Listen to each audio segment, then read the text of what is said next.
Would you like it? Welcome, dear readers, to Cover My Ass, where baffling books are reviewed but not read by yours truly. My name is Khaki. And I'm Kay, and remember, we only judge a book by its cover. Great to be here with you again. The nights have been getting longer and lonelier here in the towering stacks of your library, but I am gradually carving out a little niche for myself. Have you made a book fort yet? Oh, that's an idea. Well, I've made it out of... I've been using bits of furniture that I found lying around. Now, most of the furniture was already broken. At the very least, squeaky before I took it apart. So I don't think you really accuse me of vandalism. But no, come on. That far yet. Well, you can just take stacks of books and build walls out of them. You can lay them like a brick. Probably a lot more stable than the really huge tomes on row 15, and if you put them on the top Is of the it roof, safe in row 15? Well, as long as you didn't feed them before midnight. What do we feed books? I don't have any book feeder. Well, that's good for you. Then they won't come after you because they can smell it on you, you know.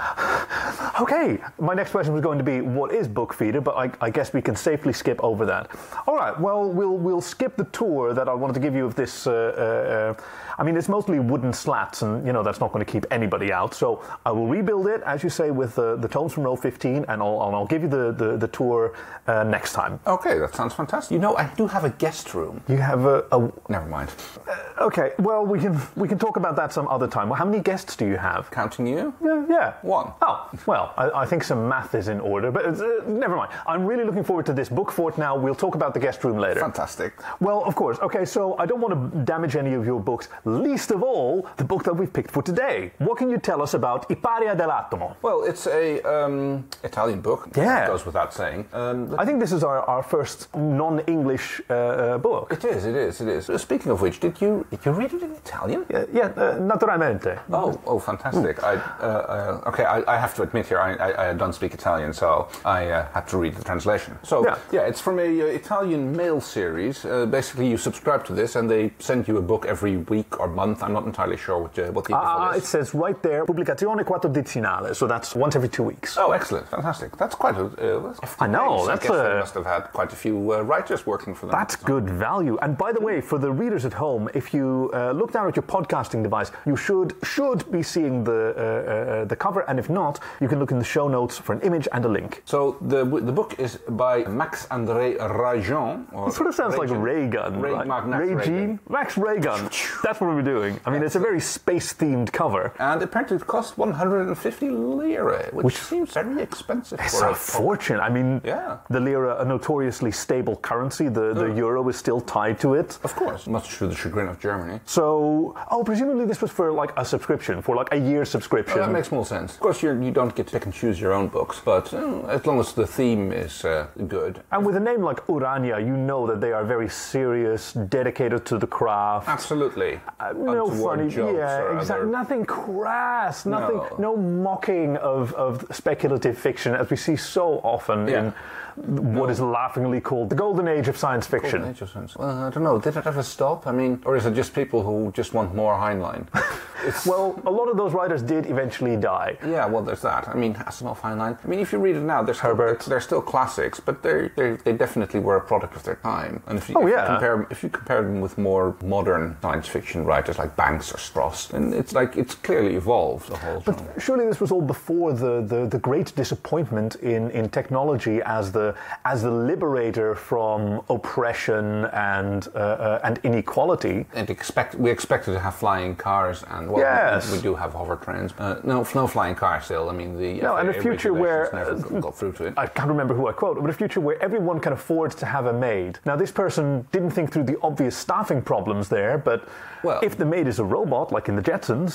Rosie, I think. Rosie, yeah. I mean, I don't have a Rosie, I have a Roomba, but it's close enough. Oh, and adorable he is. Although the Roomba and the little librarianess don't seem to get along very well. Let's talk about the cover. Okay, so for the readers at home, quite prominent on the cover is a gentleman with big old ears and big old eyebrows and a serious overbite. So for the listeners who, like me, don't speak Italian, il paria dell'Atomo means the pariahs of the atom. Yes, and pariahs for those who of lower class, who doesn't belong at all. So the outcasts of the atom, il paria dell'Atomo. So you'd think that it refers to neutrons which are being thrown away as a nuclear fission. That's occurs. A cool idea. I don't think that's what the writer was trying to get at, especially since that wasn't widely known at the time that this book was written. Fiercely classified, and therefore fodder for the imagination, where it could be anything. It could be anything that comes out of the atom when you split it, and monstrous amounts of energy, enough to power, for instance, the rocket featured on this cover. Absolutely. It's a vertical landing rocket. For all we know, it could be shaped like a bowling pin, because we can't see the top from the cover. Well, so, also very prominently featured is the number 4 on the cool-ass wing of this cool-ass spaceship. I'm really into this spaceship. As the readers of the book will know, it's the 4th ship of this fleet which has landed. And as you can see from the man on the right side of the cover. Yes, the uniformed gentleman on the right. Our guest visitors are not entirely welcome here. Well, there is a protocol for how to welcome these essentially undocumented visitors, I think is the euphemism that we're supposed to use. They surely weren't invited. No, exactly. And they weren't sending their best. This is number 4, for God's sake. And the 4th ship. Let's finish up with the cover before we really get into the book, because there's a whole bunch of other illegals. They look like a bunch of bad hombres featured on this cover. We have a green gentleman. We have an eye-stalked gentleman with either one eye, or maybe the other eye stalk is off to the side. We have some more. Yeah, the green guys, which are called spastawals, actually, in the series. Gotta say, kind of got bedroom eyes. Oh, see what I mean? Yes, but the guy and staring right at us, and like the guy on the stairs looks like he's like just slipped and is desperately trying to hold onto the handrail. I think he looks like someone who's trying to pretend that he knows someone in the crowd. He's going like, "Oh, hello." There is no one there for him. In the background, we can see one of the Earth ships, one of the minimalist, super lightweight, maximum thrust to weight ratio. Yeah, it's fighter craft in the background. It's almost a skeleton of a ship. There's barely anything there. It's just enough framework to keep the engines far away from the pilot so that they can survive their second mission. Mark Wahlberg would feel entirely at home up there. The Martian, the film, The Martian. Oh, right, Mark. Well, I thought, okay. Wasn't that Mark Wahlberg? I have no idea. No, it wasn't. It was Matt Damon, wasn't it? Yeah. Matt Damon's the one who always gets left behind. I thought you were talking. I mean, NASA must have spent a fortune rescuing Matt Damon from various places. The armed forces, I believe. It's like they keep stop taking him along. You're going to have to rescue him. You're going to have to exactly. Don't let him stay at home, for God's sake. Yeah. The basic elements of this cover really set up the story very competently, because this is how the book starts. For once, truth in advertising. Yeah, because we've had some beautiful but very misleading covers that take their inspiration from various parts of the book that leave it open to interpretation where it might be coming from. But no, there's an opening scene. Ship number 4 lands. Protocols are in place. Yep. For how to receive these, and they disembark. People are led off the ship. They're being kept under guard, and the apprehension in Billiamo's face. Billiamo being the Spock precursor, which you can quite clearly see on the. You hit the nail on the head there. Do you know this story? No, do tell. Well, this was literally the inspiration for the character of Spock. This led to years of litigation between Max-André RayjeanReviewed and Gene Roddenberry. No, I was trying to make it a nice little word joke for Gene Roddenberry. No, there's nothing there. Gun Roddenberry! Between Max-André RayjeanReviewed and Gun Roddenberry. Yes. It was horribly litigious. Eventually, it was settled by shrinking down the ears on Spock. Now, to be honest, he was half human. He was only half Vulcan. Yeah, but I'd expect that to be the bottom half. Oh, well, I don't think we ever solved that. Well, more problems for Gun Roddenberry to solve. Did you ever see that episode where it's Star Trek: The Previous Generation? No, it starts out with like him walking in, and Spock talks to Kirk, and he goes like, "I saw that porno video you made. You have an enormous cock in your mouth." Yes, I do remember reading this speculative script. Spoil sport. Yeah. There are limits to how much I will yes, and I believe you're wrong. But this is the original. This is the original from which Spock was derived, and he has a lot of the traits that we recognize from Spock from Star Trek. He had a very stoic demeanor.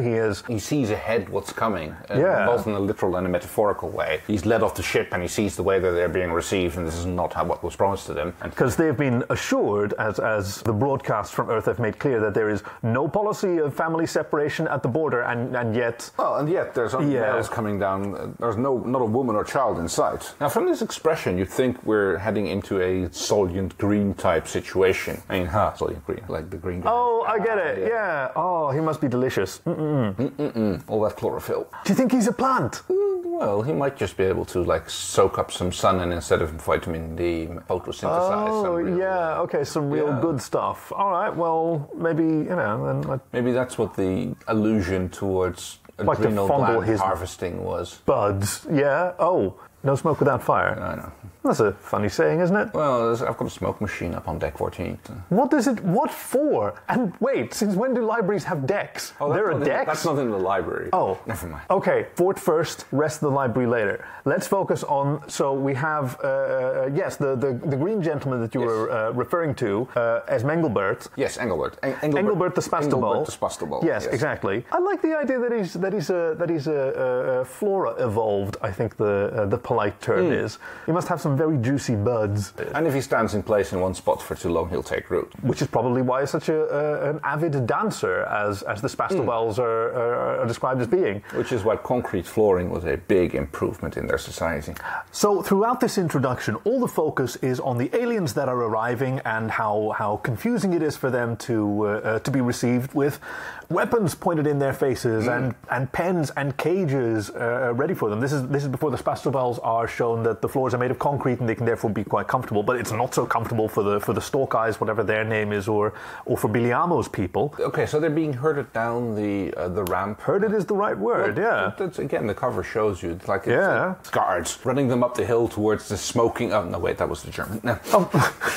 Whoa. Okay, yeah. What a lovely escapist fantasy we've read this week.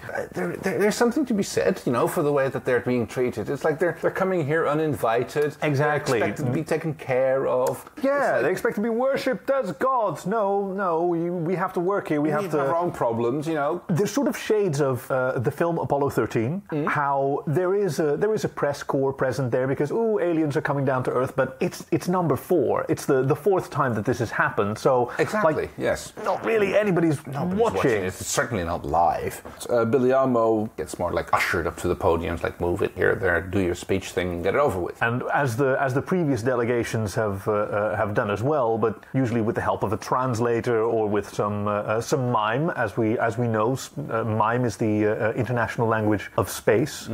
Now people do pay attention to this speech because it's the first one that's in actual Italian. Like there's been communication. He's had an opportunity to learn the language. Very clever play by the author to avoid having to do the whole translation problem thing. Yes, exactly. It's like I like and that. Also like portraying them in a very sympathetic fashion. Like here's one that you can actually hoping to fit in and be a part of the society, which is very optimistic from them. Yes, and it's like what are they thinking? It's emotional blackmail as well. Okay, so you're trying to make us like you, but you don't have anything to offer. Don't have any prospects here. To get a job. They want to make themselves useful, but they're just... No, we are artists, we are musicians. Yeah, you make terrible art that we don't enjoy. You play fucking space instruments made out of glass that nobody appreciates. Yeah, breaking glass. I mean, Rammstein tried that. But he still makes a very impassioned case that gets the journalist's attention. Yeah. So this is the part that I really liked. It's where he goes up and he starts talking about their reason. I know what you're talking about. For bringing them into the whole... Yes, exactly. Into the whole situation, which actually got him here. Sto cercando di dire qualcosa di profondo in italiano e questa patetica cazzata è il meglio che posso fare. Again, I don't speak Italian, so hang on, let me find the passage in the book. Here we go. Yeah. As I am here now, representative of the others, talking to you, the Italian people, please accept our good intentions and good wishes towards all of mankind. Well, how would you describe that? Would you think that's a good, empathic... I think it certainly is. I mean, you could also, it wouldn't be unfair to characterize it in a more aggressive. There might have been some sympathies with the translator towards the aliens who are trying to get someone else's thing. This has been a problem. Like, English language science fiction literature is notoriously soft on the issues of racial purity and sovereign planethood. Values that we all as humans share. The horror of I can't even do this. Hold on. I'm kind of losing the plot. Okay. I know we were going to make a gag out of this, but I can't even fucking do it. It's like, it's too hard. Good improv. God damn it, brother. For us, this isn't just another Tuesday, motherfucker. Yes, exactly. That's what we're supposed to go for. Oh, I hope nobody's listening to this. You're not listening to this, are you? No, please don't. And whatever you do, don't take us seriously.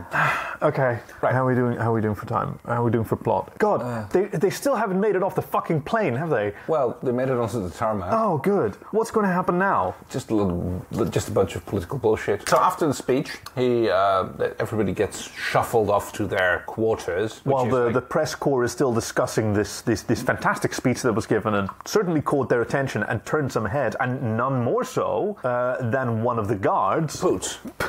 Yes, Lieutenant Poot.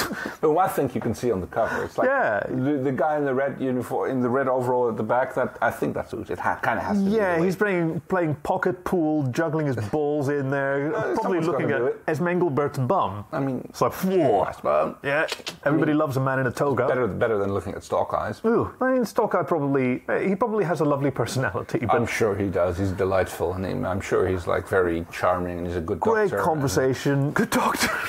A good gynecologist, or he would be if this wasn't one of those Italian books that is essentially a world without women. That's a very good point. The whole world, that there is not a single female character in the book, is there? So I start to wonder whether, like Max-André RayjeanReviewed, pardon me, they're unisex names. There was a trend at the time for female science fiction writers to give themselves, unisex names so they could pass. Yes. Well, there was DC a Fontana, lot of male gatekeeping. So C.J. Cherry, like that sort of, even today, J.K. Rowling. C.H. Pounder. C.C.H. Pounder. C.C.H. Pounder, that's the one. Yeah. Right, yeah.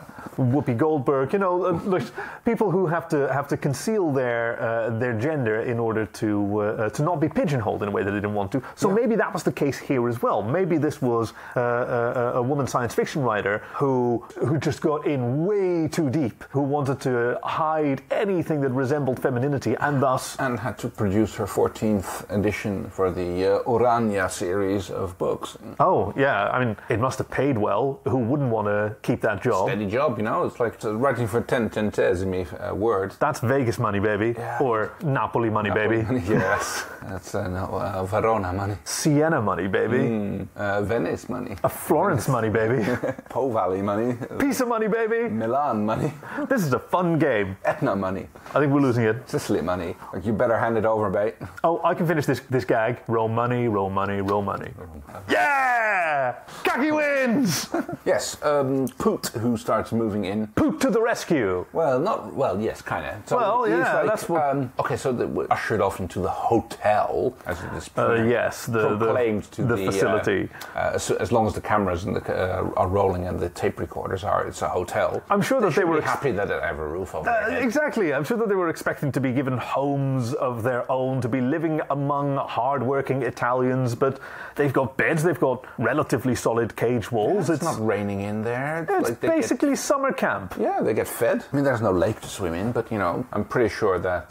there's the water trough. Well, yes. They can put their feet in it and spread their tendrils out and suck up some water through those. For the spastobals, absolutely. I was much more into them than into... Into the Stork Eyes? The Stork Eyes, definitely. Like, they just give me the heebie-jeebies. But Billiamo with his giant ears. Like, are they supposed to be bat people? I mean, he's not even described as having great hearing or anything. No, but I know I do this during these. I pay a lot of attention to the artists who did the cover, and I swear that the man who drew this works for Mad Magazine. Ah, so it wasn't just me. No, absolutely. It's like he's got the curly hair, he's got the overbite as we described, the pouty lip, the alien pattern baldness. Yeah, he's got this weird pate immediately after his fringe. Tuft fetlock going off the front of his head. Other than that, very high cheekbones going all the way up to the ears. It's like spoilers. Yeah, it's like a little shelf sort of resting between the corner of his ear and the corner of his eye. That's it. Yes. And then there's the kind of Italian nose, which is a bit of a.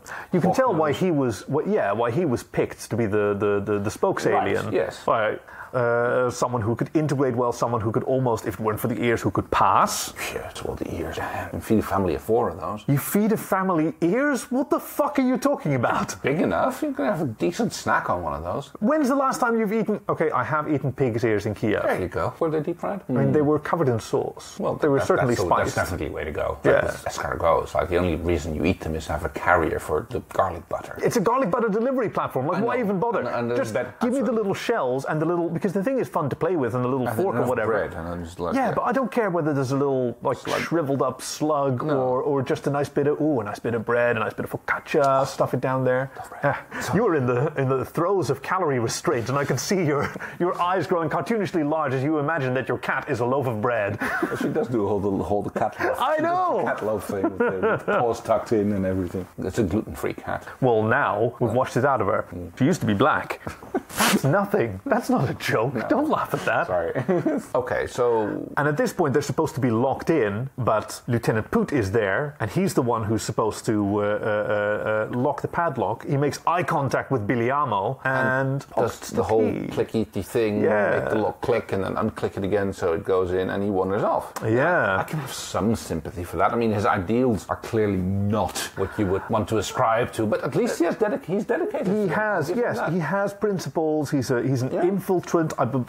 The fifth column is what I believe that's the correct term. You call them, like the resistance, who believes in freedom and equality for aliens and other such absurd ideas. He ends up paying for it. I was glad to see that coming because I was very worried that this was actually a pro-integration piece of fiction. No, we can't have that. It's like people knew the opinions they were allowed to have. Yes, the author plays it very well. He kind of like makes the reader believe that that's where he's going. Yeah. Redactionary, open-minded, pro-immigration kind of thing. Yeah. And then, of course, when the push comes to shove, it gets cut off by the daring, alert authorities who make sure that... Who protect us, who ensure safe. The establishment that has only our best interest at heart, that protects us from these unwanted, undesired influences. And those leeches upon society. Exactly. That the regular, hard-working Italians, like all of us listening here now, can enjoy the fruits of the one government party that... Because, honestly, why would you have multiple parties when one of them is definitely the best one? Just have the best one. Okay, technically you're allowed to vote for the wrong people. I mean...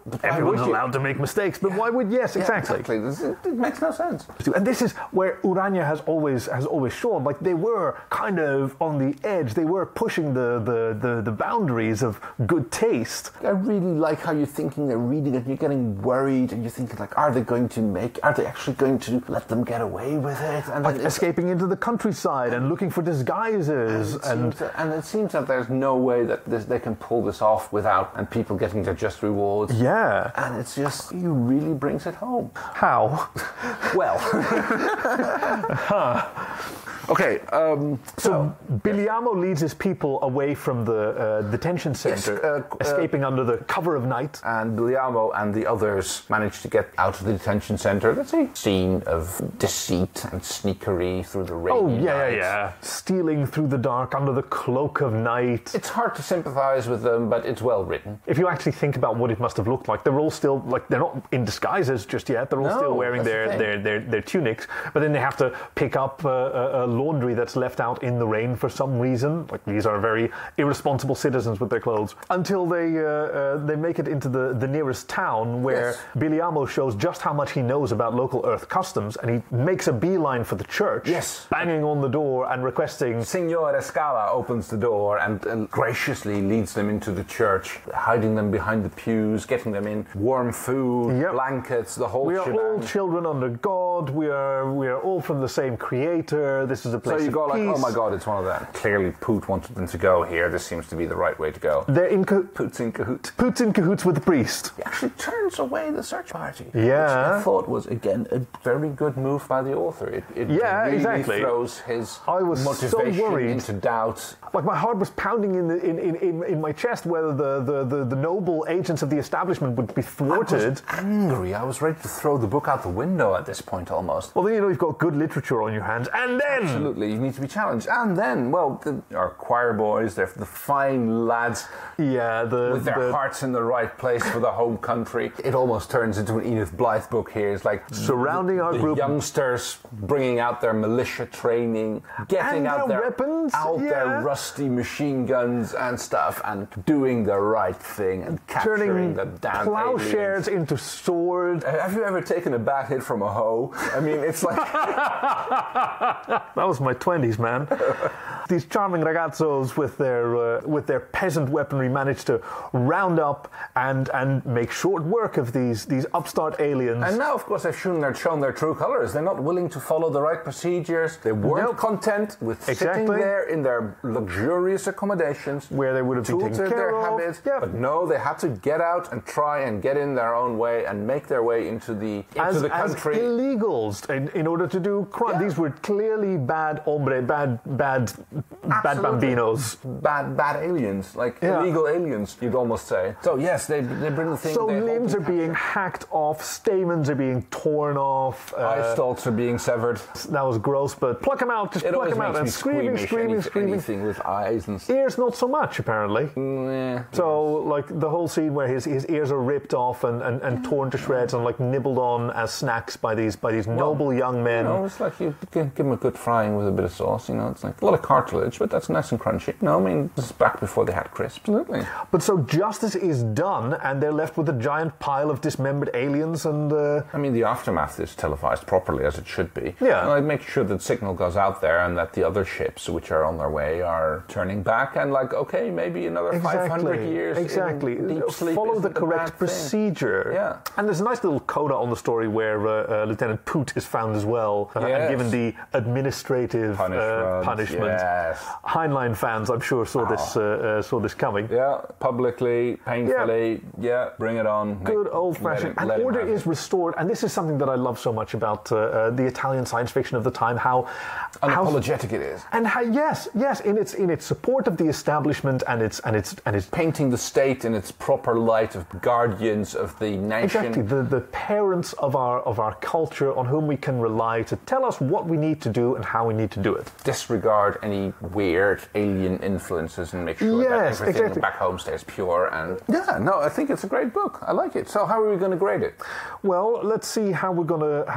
What's a good Italian atom number? How about 4? I mean, it's 4. Right there on the cover. So like out of 4, okay, what would you rate this book for civic responsibility? Full marks for civic responsibility. Yes, exactly. Writer style, I'd give it 3 out of 4. Like I said, it made me angry. It's like this is a good thing. I mean, it's like it brings home. It provokes thought. It makes you think about emotion as well. All right, and a final score out of 7,102. Ooh, I'm giving you. You have asked for nuance in previous iterations. So I would have to go with 6,483 and a third. Not a third, 2/3.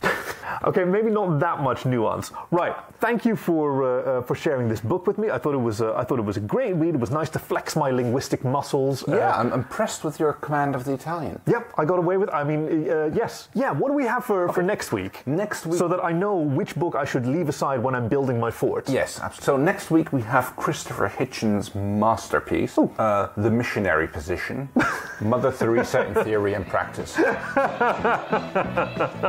Well, I can't wait. And that about covers it. Thank you for joining us at Cover My Ass, where baffling books are reviewed but not read by yours truly. My name is Khaki. And I'm Kay. And remember, we only judge a book by its cover. The Missionary